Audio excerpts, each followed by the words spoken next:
that's it. With the drip voice, loud on the nose. We copping by the O's. Knowing how this thing go.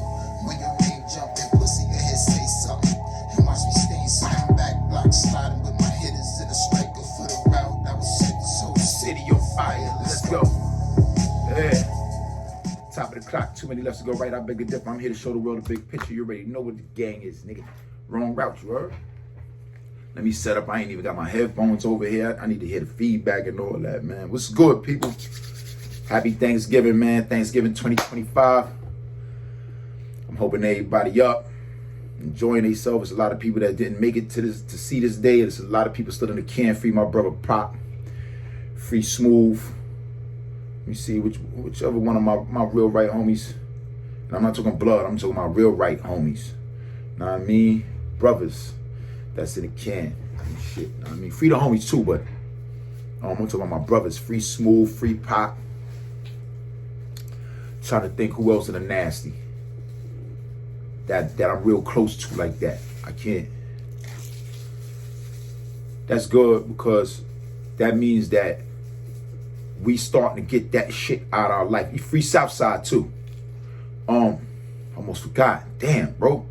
My bad if you catch the phone in your hand and you know what I mean? And you come across this. Free you too, you heard? Damn. Yeah, that just means that niggas, because it was at one point in time where all of us was locked up at damn near almost the same time. I'm talking about damn near me, Rock, Mac, Pop, Revo. And I'm talking about just Cambridge Heights niggas, Dirty. It was a lot of us that was in a can at the same exact time, bro. It's like they just, and it wasn't no indictment. They just swept us. We talking about mid to late 90s, early 2000s. They wrapped all of us up on separate shit. It wasn't like no gang or no RICO shit. That's just some shit that they done damn near dismantled the mob. So who to go after next with all these RICO charges they want to get you? Because if you really think about it, you don't really hear too much about RICOs when it comes to other races and shit like that. I'm not saying it don't go on. What I'm saying is you don't really see RICOs being handed down to other races like that now. It's like they targeting the black race and culture at that. The rap culture, the black race. It's like they specifically target that now. Everything is RICO, because they dismantled the mob with that shit already. So now it's time to go after. But what happens after you dismantle the black culture and the black race with RICOs? What they gonna do now? What the government gonna do after that? I don't know. It's just something that, and look, and not even, as I'm saying, free the homies on the holidays. I hope they hold their head up and all that. And I'm still screaming free y'all to this backwards. I still notice that we diminishing that lifestyle is diminishing. We getting rid of that. Recidivism is bad. It was bad back then because we was catching cases, coming home, catching another case, come on, like back then, 90s, 2000s. The reason why was so much cases being caught because police was violating everybody's rights. Not to saying that if they didn't do that, whatever, like niggas wouldn't have been still active doing whatever they was doing. It's just that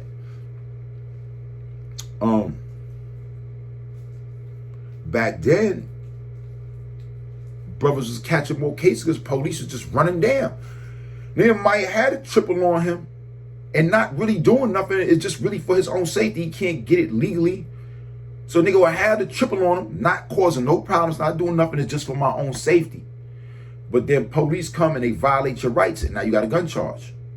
You know what I mean? They violate your rights, shake you down, search you. Just imagine if they didn't have no stop and frisk. The amount of people that was getting jammed for burners wouldn't have been getting jammed for burners. And that don't mean they would have been killing people or robbing people, just to say that they wouldn't have a felony charge for having a gun if police wasn't violating his rights. You got so much people to this day that still walk around with grips on them, don't got a license, a concealed carry, none of that, and don't cause no problem. They just had a gun on them for said reasons. I lost my gun rights because I caught a whole shooting charge that I ain't even do. So now I can't even get a grip if I want to. So shit is kind of it's kind of crazy. But I wish there was a way where I could restore my gun rights. If anybody know any way that I could possibly do it, put it in the comment section, because I'm hearing all these new laws is passing and gun laws and this, that, and the third. And technically speaking, my last charge, my last sit down bid I did was, I went in November 25. No, November 25. I went in November 2005, and I came home, I think probably like July 26th. I did like a little island bid in OB Slash for a drug sale on 217th and shit. They kind of lined me up on that one. Gave me a direct, even though I didn't make a direct. They gave me the direct. Sent the fiend to another fiend, and the fiend called me. And look, I ain't bust a chop all day. And as soon as I come outside, I get jammed on a bullshit place. So they gave me a little year on the island for that one. And I did that, and I came home and I decided to say, yo, you know what? It ain't even worth it. Fucking the game, it wasn't like how it was then. I just had to figure it out. You know what I mean? So since then, I stayed away for the game. Came home in 06 and then took the music a little bit more serious than I ever did, as far as being an executive and starting my own label and working with artists. And bro, let me tell you something about working with artists. That is not easy, bro. You be dealing with so much mixed emotions with them and all that. Right now, I'm going through it internally within my family. And people might say, yo, S, you gotta chill because of this reason and that reason. And I'm like, nah, I really don't have to chill, homie, because I'm a human being.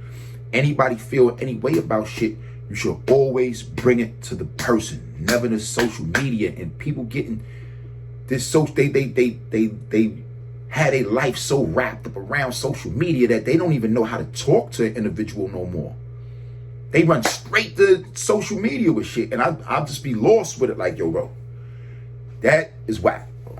Like, for real, man. So with that being said, man, with the music, the stress behind it, you invest in the artist, you invest in the label, you invest in the artist, you invest in everything without recouping $1.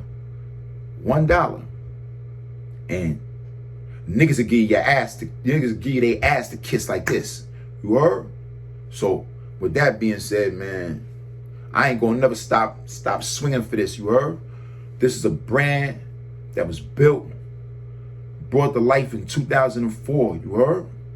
It was brought to life. I've been with Shouting Wrong Route when I was in Marcy Correctional Facility doing my time. I used to be in me and Boo Blood, God bless his dad, Boo Blood from Ghost Town. Me and that nigga was in, we shared C1 together, 43, we was in C1. We was in Q43 and shit, right? I used to be beating on the locker with my little notepad, writing my little raps and shit. And the wrong route. I think my brother John probably still got my rhyme books. I don't think he ever gave them back to me. I had a whole net bag full of them. I'll be beating on the table, wrong route. And that came from my mother, because my mother used to always be like, yo, you want a wrong route. You want a wrong route. You got to fix up. You want a wrong route. And it just stuck with me. Until I came home and I was, like I told y'all before in previous interviews, I was signed to Shells and Wayne, the whole Silverback shit. They was going through whatever it wasn't no legal drama behind the name, because Shells and them did exactly what they were supposed to do. I think Smurf and them spoke theirs a little bit different, so they was able to run with it. Plus, Smurf and Domination, shout out to both of them. They ended up having a little bit more clout with it because they was running with G Unit at one time, and then they separated and was doing a thing. You can't play with them boys, man. Them boys over there push buttons, man. Shout out to Smurf. Shout out to Damo, man. And it's crazy how life is, because I can remember at one time we was going at it with them over the name. We had the rap van, the silverback gorilla entertainment van. You had me, Poker Face, and Stacks on the van. You had Coke and News on the back of the van, DJ Envy. We was running around. We was doing what we was supposed to do, but we was going through it with niggas at one time. I forgot who was driving the van. Nigga parked up at the hotel. Niggas is sitting there waiting for him to come out to tell he in there crashing a bitch. I think it was Tay Tay, my Jamaican rude boy. I think he went back to yard. Shout out to Tay Tay if you watching this, man. I think Tay Tay had the van at that time. G Dawn used to have it. Shout out to G Dawn. He used to have the van a lot. But I think it was Tay Tay that was in a hotel. He came out, all the windows was busted out, that shit. Smurfing them niggas seen that van off the conduit. Nigga in there killing the bitch. Nigga went and just started wilding the van up. One of the bros got it on with Smurf and Club A at one time and shit. Boom, it just so happened that it turned into a melee. If he watching this, he gonna remember that, like, oh shit, that was y'all niggas, yeah. But years later, we locked the fuck in. You know, Cash and Smurf and Damo. That Cash was the bridge to us putting all that bullshit to the side and locking it in. And I'll never forget, Cash was locked up on a bed, and then he linked me and Smurf together. Me and Damo was linked in before Cash went in. But Cash linked me and Smurf. Yo, and Smurf, shout out to you, so you're a funny nigga. He linked us in.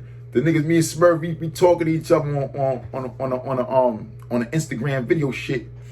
So we chopping it. I'm reminding him about the whole shit, and he like, yo, you was that nigga used to always talk mad shit. And I'm like, yeah, but we was with everything, nigga. So it was lit. Now I mean, real respect, real recognized official. Shout out to them Roro boys. Know what I mean? But yeah, man. Goddamn, we ended up being close. We got real close, and you know, I wish, I pray and I hope that man is able to get back over here one day and reunite with the family, and let's do some things. You heard? Again, shout out to Damo out here working real hard. Now I mean, I see you came, you grabbed Quan up, took him to the studio, show him how you work over there and all that. Now I mean, so I appreciate that. Now I mean. With that being said, man, you know, always a salute to the bros, man. Know what I mean? That's why you gotta be careful in life, man, because you never know, man. You could be one way with an individual that you don't even know, and then turn out and y'all be the best of friends. You heard? So you just gotta move with love in your heart, man, at all given times, man. Know what I mean? Move with love in your heart, man, and try to get over situations before you go left with them. At all times, man. Again, please, man, people, man, if you're watching this, leave social media alone when you got issues, man, because what you do is you put energy out there into the world for everybody to see. How do you heal those wounds after you put whatever you going through out on social media, bro? People are human, and everybody's entitled to feelings. It's how you deal with them. You are. So you know, that's just something I wanted to touch on. For my circle, if y'all decide to get up this Thanksgiving morning and hit the button to watch it, this is just something I'm giving y'all. With that being said,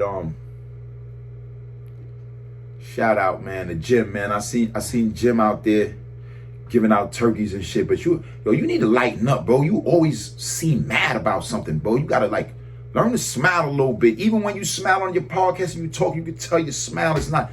Like, live a little, Jim, homie. You there already, bro. Stop. Like, your whole, bro.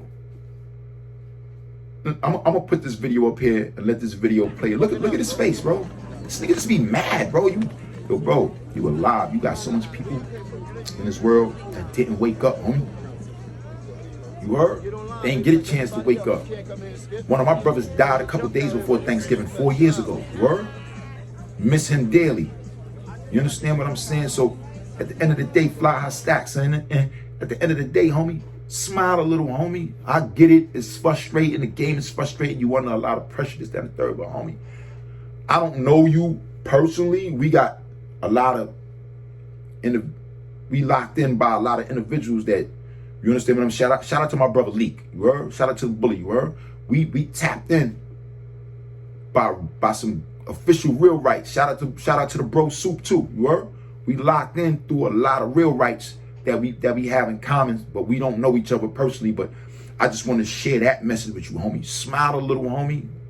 Like, really smile. I don't know outside of what I see off of social media and thing, but every time I see it's like, you upset, bro. You made it, homie. Like, you made it. You getting your bag. You putting people on. I know you misunderstood a lot, but smile a little, homie. Like, really smile, homie. You could see that shit in your face, my nigga. And I was like that once. I was like that. I was disgruntled about everything, upset about everything. It didn't matter what it was. The Frank stand was open to every and anybody. I didn't care, bro. Learn to smile, bro. Let God in. Let God in, homie. Trust me, my nigga. Let God in. That was one of my biggest problems. I don't live my life as a Christian and doing Christian things. But, bro, I try to greet people with love. I try to have understanding now towards situations and stuff like that, man. So, know what I mean? That's just something I wanted to give Jim, man. Know what I mean? With that being said, man, too many lefts to go right. I beg to differ. I'm here to show the world a big picture. You heard? Happy Thanksgiving. And everybody make sure y'all enjoy yourselves, man. Whoever ain't got a place to sit down and eat the night and all that, man, hit me up, man. Hit me up. You heard? One. Watch me fall out. You can bet it on my arm and watch it roll out. Hey, crack, it's indebted to that 4 clown. It was green, I would fold to the square. That's the thug, I'm a 6. Every flick, every shot was a block, was a picture. Now let's get to that zip. With the drip voice, loud on the nose. We copied by the O's. Knowing how this thing go. When your ring jump and pussy, go ahead, say something.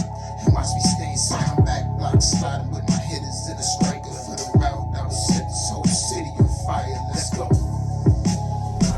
I call him my brother, he gon' ride for me. He put in that work too. We making it live and gripping the 5. You call him, we bringing that work through. I stay with a grippy, you know it's on me. Bullets flying like horseshoe. Keep blooding, I'm clipping, get hit with the smith and get caught when you slipping, they lost you. I call up the gang, I got the grip. you know it's time to go ride out.